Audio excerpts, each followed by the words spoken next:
Alright, y'all, what's happening? You already know who it is. It's Zach, your host, back at you, and we're going to do another edition of NFL Weekly Pick'ems. Now, I'm going to do it the day before, but first off and foremost, I hope everybody had a great Thanksgiving. I hope everybody had a great holiday.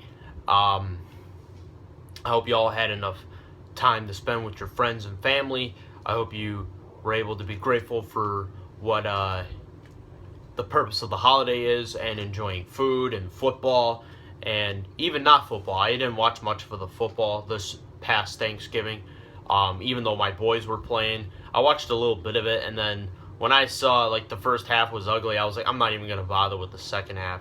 But without further ado, let's do our game pick'ems.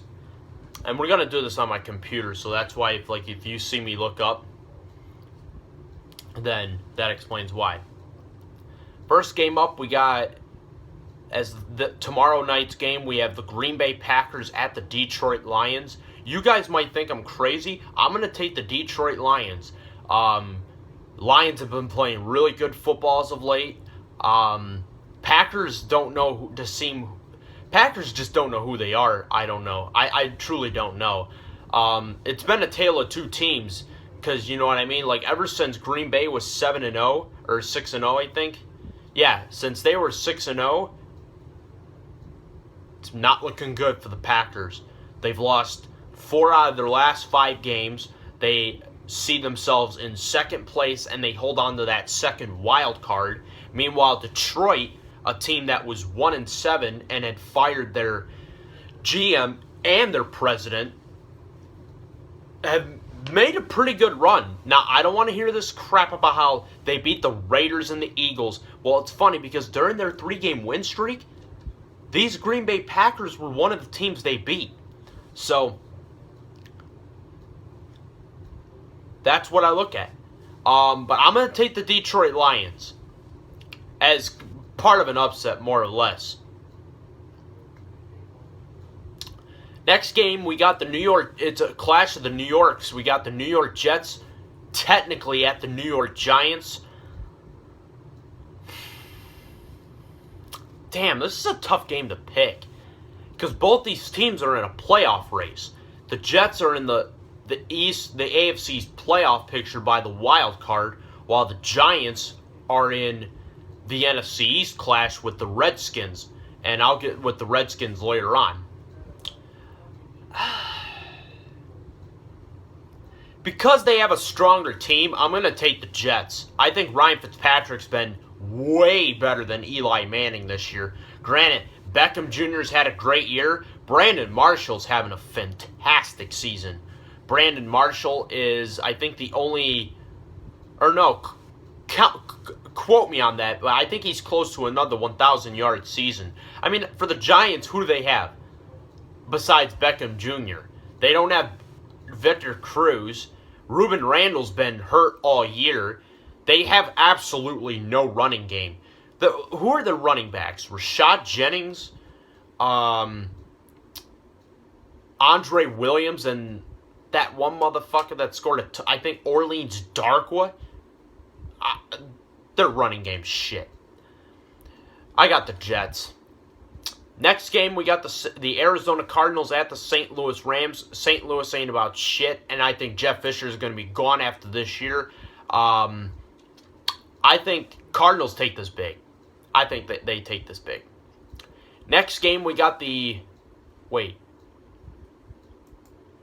Who is the next game? Oh, shit. It's the NFC South clash battle. 2 of them this week. This game, we got the Atlanta Falcons at the Tampa Bay Buccaneers. This is actually a good game, because this could be playing not only for pride. The Bucs had already beaten the Atlanta Falcons back in week... And quote me on this. They beat them back in week 8. And it was in Atlanta, and they beat them in overtime. That sounds about right. I'm going to take the Bucs. I think the Falcons have really slid. I think the Falcons they're really not in a good position right now. Since we're 5-0, have lost 5 of 6 games. They're kind of like the Green Bay Packers. They're really trailing. I'm going to take the Bucs. I mean, who's going to guard Julio Jones, though? That's the real question. All-Terrain Burner or Chris Conti? I don't know. Next game, we got the, speaking of the NFC South, I was going to say that next game. Next game, we got the Carolina Panthers at the New Orleans Saints. New Orleans ain't shit. I got Cam Newton's going to steamroll the Saints. Next game, we got the Seattle Seahawks at the Minnesota Vikings. Damn, this is going to be a good football game. Both these teams have really good rush defenses. Vikings have been obviously much better. Vikings seize control of the NFC North position. I think I'm going to take the Vikings, and I'm going to explain. It's not going to be their running game. I think it's going to be their passing game. You know what I'm saying? I think the Vikings will get to that Legion of Boom, whatever the fuck they call their bullshit-ass secondary. I don't even know. Their secondary's been shit this year. It's coincidence because, you know what's funny? All 5 of their losses have relied on losing leads into the fourth quarter. I don't know. I'm going to take the Vikings. Next game, we got the 49ers and Bears. Bears are going to kill them. 49ers played a good enough game to win last week against the Cardinals. But I think the Bears are just on a good roll. I don't know. Chicago stunned us all when they won the Thanksgiving finale on Thanksgiving, of course. Yeah, I'm going to take the Bears. Next game, we got the Jacksonville Jaguars at the Tennessee Titans. Tennessee ain't shit. I got Jacksonville. And the thing that's sad about Jacksonville is they got a great young football team, and I think they could be ready maybe in 1 to 2 years. They could be set. Jacksonville has a great receiving core in the Allen duo, talking about Allen Robinson and Allen Hurns. Robinson's the rookie the second-year man out of Penn State, and Allen Hurns is the second-year man out of Miami, Florida, the U.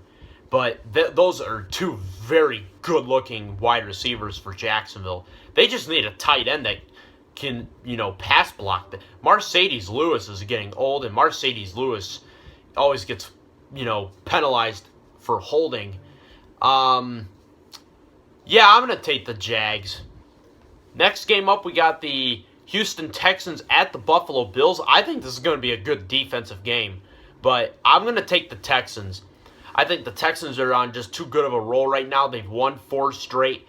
They are at 6-5. They're still tied for first place in the AFC South. I'm going to take the Texans. I don't know what the Bills are like anyway. Next game up, we got the Baltimore Ravens at the Miami Dolphins. Shame on the fucking Baltimore Ravens having to depend on a kick 6 to beat the Cleveland fucking Browns. That's awfully disappointing. That you needed that kind of a miracle to win a football game. Baltimore is too injured. I really don't know who to take, but I'm going to take the Dolphins. I think the Dolphins are just healthier. I think the Dolphins will also get to that Ravens secondary. I think Jarvis Landry is going to have a big game. Next game, we got the Cincinnati Bengals at the Cleveland Browns. The Browns ought to be fucking ashamed of themselves. They have got to be the sorriest franchise in the history of football right now. I'm going to take the Bengals. That's clearly obvious.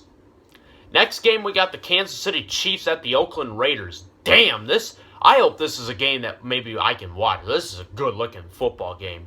A tale of 2 halves. Oakland, who at one point in the season, at one point in the year, they were 3-3. They're now at 5-6, having lost 3 of the last 5 games. They've lost leads in the fourth quarter. Their offense for whatever reason wasn't clicking in the games against the Lions and whoever the fuck they else lost to. And the Chiefs, of course, have been playing great football. They've been playing very good football. Obviously good enough that it's got them back into the wild card race. I don't think they won't win the division. Not after what Brock Osweiler did last week against the New England Patriots on primetime TV against the one of the 2 remaining undefeateds. But in this game alone, getting back to the game, I'm going to take the Chiefs. They're on too good of a roll right now. I'm taking Kansas City. And plus, Jeremy Maclin's back. That's another thing you got to point out. Jeremy Maclin put up a $160 and a score against the Buffalo Bills. I'm going to take the Chiefs. Next game up, we got the Philadelphia Eagles at the New England Patriots. Get the fuck out of here with that shit. Philly's about to get ear raped. New England is the hottest team right now. And I'm not talking like win streaks or any of that shit. I mean, they are pissed. They are pissed they lost this game. You know what I'm saying? They lost a game in which, you're going to have all these Patriots fans saying, "Oh, yeah, the referees gave them the game. Yeah, we should have won. We have Tom Brady and Bill Belichick. They're the GOATs." Get the fuck out of here, New England. You lost fair and square. You fucking lost. Don't blame the refs. Yeah, and if you guys were so great, you would have scored more than 24 fucking points to a team that didn't even have Peyton Manning. You had a 4-year man named Brock Osweiler who hadn't even started a game, and now he is. And now look at him. He's 2-0, and he's already beaten the Patriots. Brock Osweiler over Brady so far. Next game, speaking of the Broncos, we got Denver at San Diego. Denver's going to destroy the Chargers. Chargers ain't shit. Sunday night game, we got the Indianapolis Colts at the Pittsburgh Steelers. This ought to be a good football game. Obviously, both these teams have a lot to play for. Steelers are currently, right now as we stand, the Steelers are out of the playoff race. Because of when the Chiefs won, people were like, oh, sure, the Chiefs just ruined, the Steelers' chances of winning the AFC North. But look how big that game is now. That game is the ultimate tiebreaker why the Chiefs are in the playoffs. As, the playoff picture looks. And if you don't know what the playoff picture looks, I will leave a link in the description, and you can go check it out yourself. Next game we got... yes. The Dallas Cowboys against the Washington Redskins. Yeah. This is going to be ugly, folks. Cowboys Nation, I'm hanging my... I should take this down. I should just rip it off the wall. It's over. There's no... And, shame on Jerry Jones for saying he's not going to put fucking Tony Romo on IR because he believes the team can still make the playoff. Get the fuck out of here, Jerry. It's over. It's over. Season's over. We're 3-8. We're 2 games in back, considering the 2 games we're back, we're facing the Redskins, in which we have to win both games. No, it's fucking over. It's done. I'm sorry. It's over. It's over. Hang the cape, Jerry. Hang it. It's fucking over. Do I see us winning this game? Hell no. Hell fucking no. Never. I don't see us winning this game for one reason. That 7-game losing streak when we didn't have Tony Romo before proved you that Tony Romo is the product of this team and that we can't win without him. So what's that mean? I'm not saying we're not necessarily entirely done, but that Redskins defense is good. That defense is very good that the Redskins got. It's better than my shitty-ass defense. I mean, Dallas' defense can't stop a nosebleed. I mean, these are the players I think that have to leave for my Cowboys. J.J. Wilcox, get the fuck out of here. You suck dick. Brandon Carr is a joke. The fact I heard Brandon Carr in the offseason say he wanted a raise. Really, my nigga? Because the last time I checked, yo bitch ass kept getting postered after poster. Let's look at some of the posters over the last couple of years. Beckham Jr.'s one-hand catch, which may be as the most famous catch for Beckham, while it may be the most infamous catch for Brandon Carr. DeMarco Murray hurdled over him. Ruben Randall made his own personal one-handed catch, and he also got a pretty hefty stiff arm. I don't know by whom. I don't remember. All I know is he's shit and he needs to go. Carr, Wilcox, Morris Claiborne. Shred that whole secondary, actually.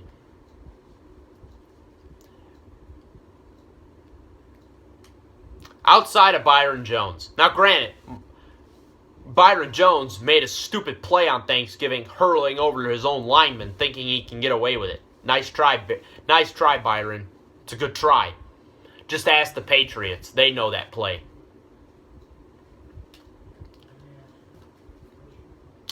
My final outcome of this game, Washington will win this game.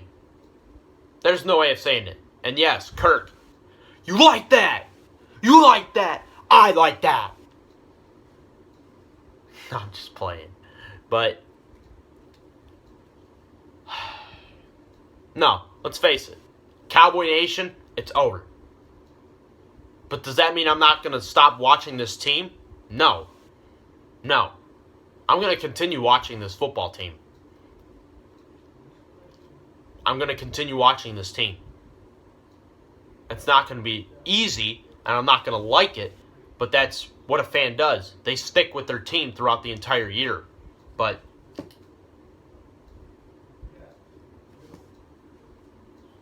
yeah, my personal opinion, I got the Redskins winning this game like 27-6. Darren McFadden apparently is the leader of all of our fucking shit. Like, that's the problem with Dallas's offense. They depend too much on Darren McFadden. When Darren McFadden is your best receiver, that's sad. That is sad.